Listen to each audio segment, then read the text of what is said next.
Inflammatory bowel disease or IBD is a term mainly used to describe two conditions, ulcerative colitis and Crohn's disease. IBD is a long-term condition that involves inflammation of the gut. Ulcerative colitis is a condition that causes long-lasting inflammation and sores or ulcers in the innermost lining of the large intestine or the colon.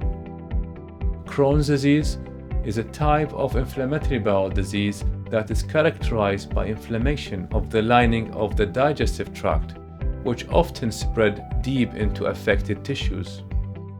Unlike ulcerative colitis that only affects the colon or the large intestine, Crohn's disease can affect any part of the digestive system. People of any age can get inflammatory bowel disease, but it's usually diagnosed between the ages of 15 and 40. It is unclear what causes IBD, but a combination of factors is thought to play a part. These factors might include genetics, as people are more likely to develop IBD if they have relatives with this condition, a problem with the immune system. People who smoke are twice as likely to get Crohn's disease than those who don't smoke. Inflammatory bowel disease symptoms may vary depending on the severity of the inflammation and where it occurs. Symptoms may range from mild to severe. You are likely to have periods of active illness followed by periods of remission.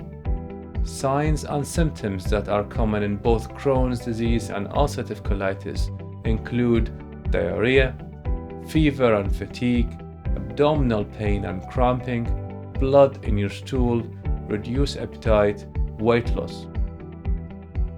Not everyone has all these symptoms, and some people may have additional symptoms including fever, vomiting, and anemia.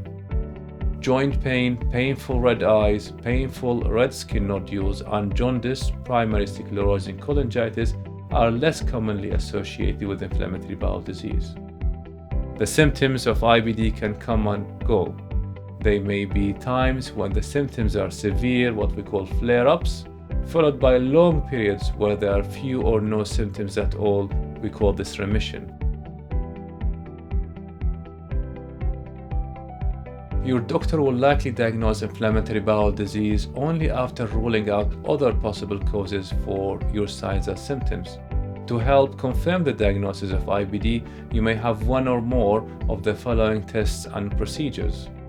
You might have blood tests to check for anemia and inflammation, stool tests to rule out infection and look for markers of inflammation, colonoscopy to examine the entire colon with a small camera, computerized tomography or CT scan or MRI to provide images of the intestine.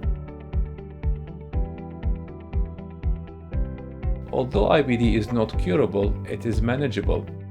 If you have mild ulcerative colitis, you may need minimal or no treatment and remain well for prolonged periods of time.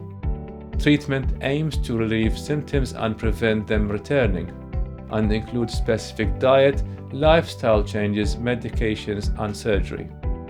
Medicines used to treat ulcerative colitis or Crohn's disease include aminosalicylate or mesalazine, which can be given in a variety of ways. Immunosuppressants such as steroids or azathioprine to reduce the activity of the immune system.